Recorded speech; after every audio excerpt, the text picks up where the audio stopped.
Hello everyone and welcome to this first part of the tutorial about the car crash video I made a while ago. I'll show the easiest way for me to simulate a non-rigid body in Blender.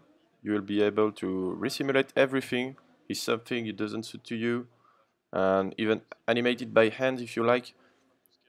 I think this could work on any type of project, maybe made of steel or plastic. I'm thinking about planes, boats and stuff. I'm currently using the latest build of Blender as I'm recording this video. It's 7.8, I believe. No add-ons required. I'm working on a different way to deal with this kind of project by using molecular add-on and animation node. So first of all, we have to import the 3D model of our car we want to crash. I'll work with this one.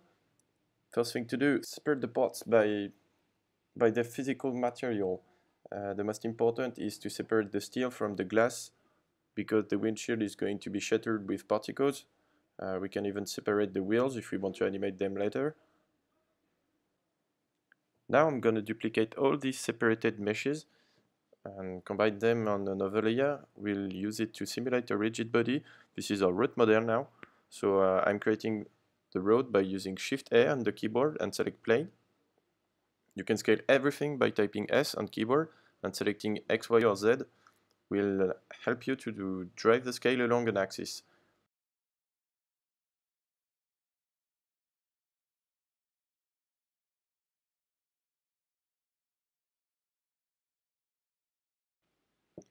I'm adding an active rigid body to the car and a passive to the road. Press E to add a new keyframe to the location channel. Press Ctrl A to apply all transform and select rotation and scale. As you can see, every channel has been reset. Right now I'm using Shift up and Shift down to jump 10 frames at a time. I'm directly going to the 20th frame of my animation. Make it go straight and press again I to set a new key. In the curve editor you can type T on the keyboard and select linear because in this case our car is already driving and we don't want it to decelerate and accelerate. Before the last frame, add a key to the animate checkbox and jump to the next frame and disable the box and press I again to add another key, and this way my car is going to keeping its animation until the frame 19, and afterwards it's a rigid body. It preserving its own velocity when it switched to rigid body. Right now we are going to cut our scene in 3 parts.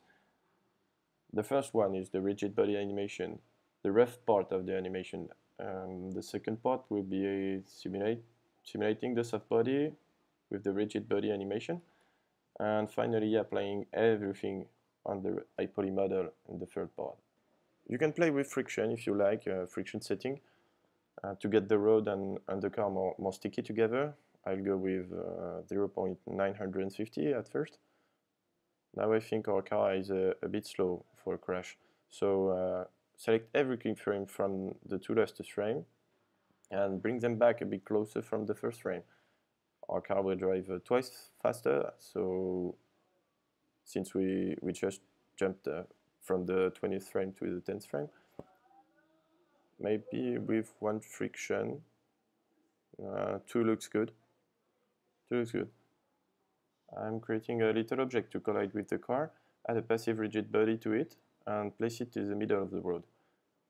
At the frame where the car switched to rigid body from animated, so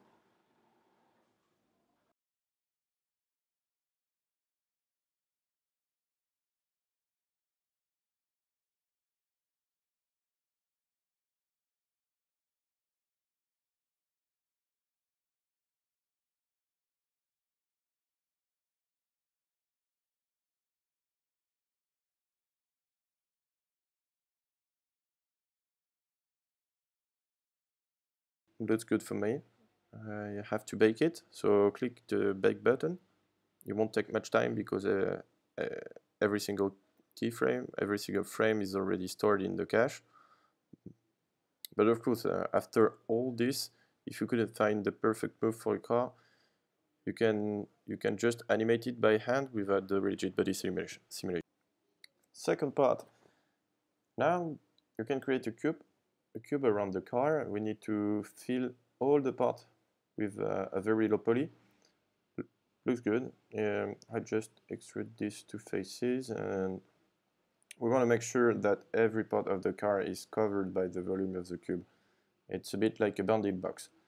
Let me just clean that up and making every face squared with Control R. Add a first modifier subdivide to it, and add a shrink warp modifier just below. Select the object you want to fit on. Now we have our low poly car that we are going to use with the soft body sim. It will drive the high poly faster after. What I'm going to use right now is this low poly that I had already created, but never mind, I'm going to use the new one. Move it with the road on another layer. It will be much easier to see what we do. Everything you see exceeded from the low poly have to be corrected. Otherwise, it won't be correctly understood by the mesh deform modifier. Set the polygon density with a remesh modifier. Select smooth in the menu. Here we are.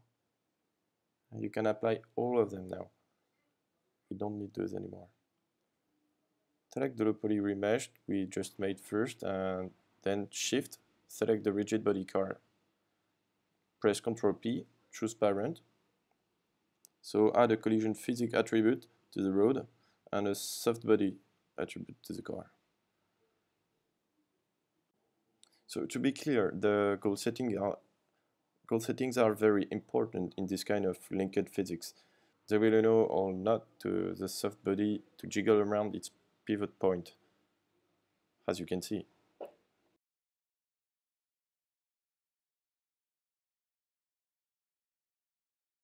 First, enable stiff quad. I go with default 0.950, minimum 0.950, and maximum 1.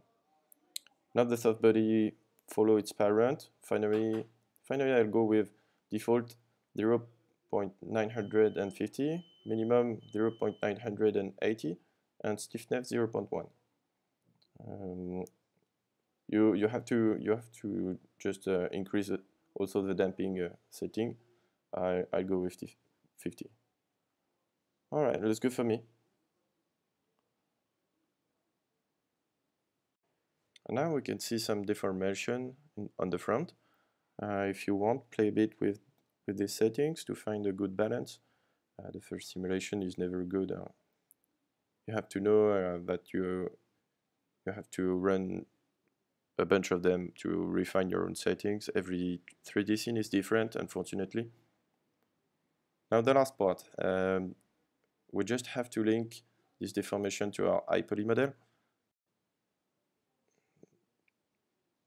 Before linking anything in the modifier, make sure you parented your high poly to the rigid body or base model at the first frame of your timeline. Find the mesh deform modifier in the menu and select the soft body in object and click bind. This could take a moment, depends on the level of detail of your high poly. And the more polygons you have, the more it takes to process. So you have to be patient sometimes if we want good quality renders. Looks like we have a problem. We have just a bunch of vertices still out the low poly. It means that we have to refine it quickly. Enter in edit mode and refine your low poly. If you want, you can press O to enable the soft selection and scroll up or scroll down for the radius. Make sure you unlink the iPoly before. And no, not like me. Click Unbind.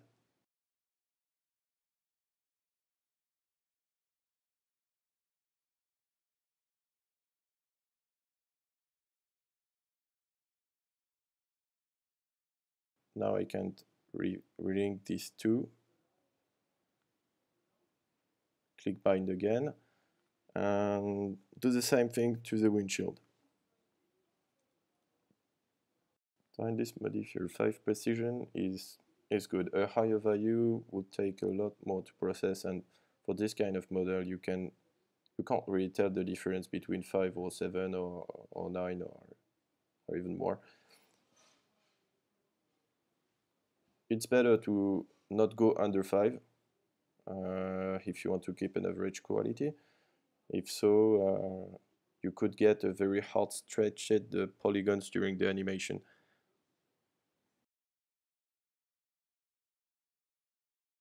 So how it looks now.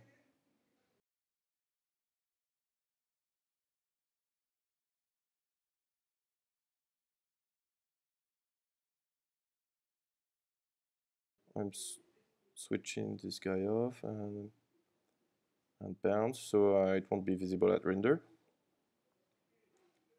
The last part, finally, the shattering of the windshield. Let's let's let's change that. I prefer this display. It's easier to see the particles.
Increase the light settings. Make sure it won't disappear before the end of your animation.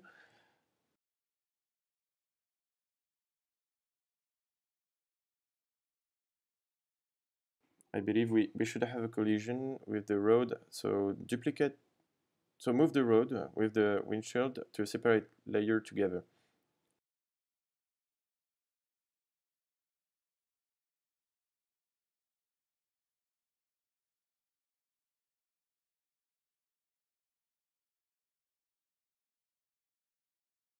Let's add some friction and damping to the collision settings of the road. It looks, it's look. I don't like how the particle looks, how they behave. So I'll go with 1 damping and 0.2 random and 0.5 friction.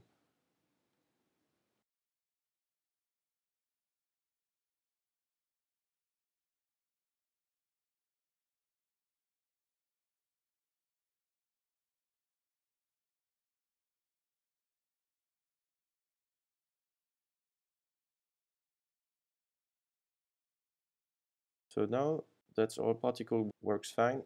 Let's add a bit of random and enable rotation.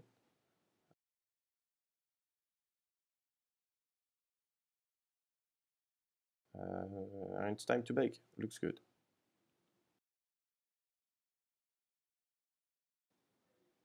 It looks good to me. So I have to rebind the mesh since I deleted its thickness. I'm making sure that I'm at the frame 0 to bind it.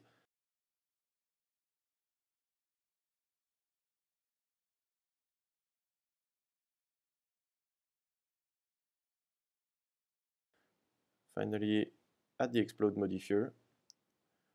All the pieces are automatically created.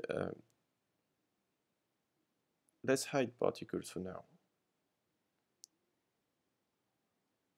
Alright, everything shattered. It's not very realistic, so I have to define which part of the windshield will stay and which part will shatter. Create a vertex group first, go to wave paint mode and using Control Tab and start roughly to paint the edge of the windows.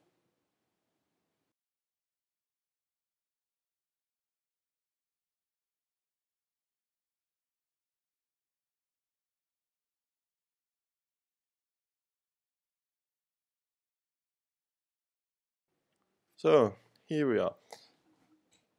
Let's go between the frame 40 and 50 and take a look at how it looks. Add the vertex group in the modifier explode, click refresh. Now we can see some faces are shattered and some others are not. Enable cutting edge, it will refine a little bit of details, it's not cutting along the axis. Add a solidify modifier to bring back the thickness. It's a bit much, but we can set it later. I'll add some details with a subdivision modifier. Make sure you placed it on top of the particle box layer or something.